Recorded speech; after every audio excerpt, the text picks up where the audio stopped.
Joyeux Noël! J'ai 2 jours de retard pour mes vœux, mais mieux vaut tard que jamais.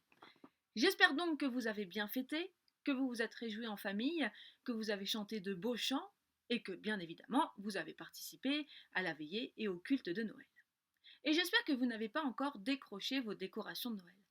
Non pas que je sois particulièrement attachée au sapin, à la crèche ou encore au traîneau du Père Noël grandeur nature qui clignote sur le toit des voisins. Non, en fait, ça, je ne suis pas du tout fan. Par contre, je suis profondément attachée à ce que tout cela représente dans le cœur des grands et des petits.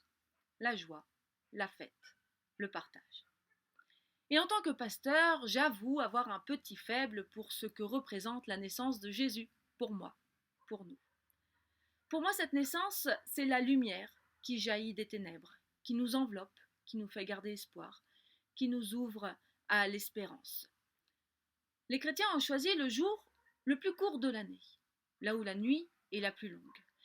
Ils auraient pu choisir le jour le plus long pour fêter la lumière, mais la symbolique n'aurait pas été la même.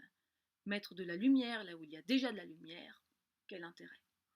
Mais mettre de la lumière là où il n'y a que nuit, noir et ténèbres, c'est utile, c'est même vital.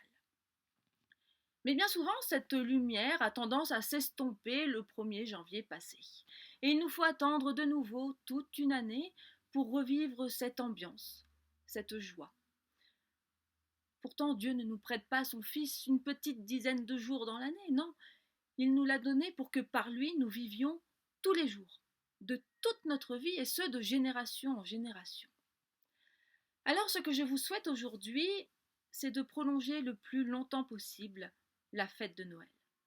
Non pas les repas copieux, non pas les cadeaux, non pas non plus les décorations, mais l'esprit de Noël. Cet esprit qui nous ouvre à l'espérance, à l'amour, à la paix, à la joie. Et avec tout cela, vous aurez choisi la vie.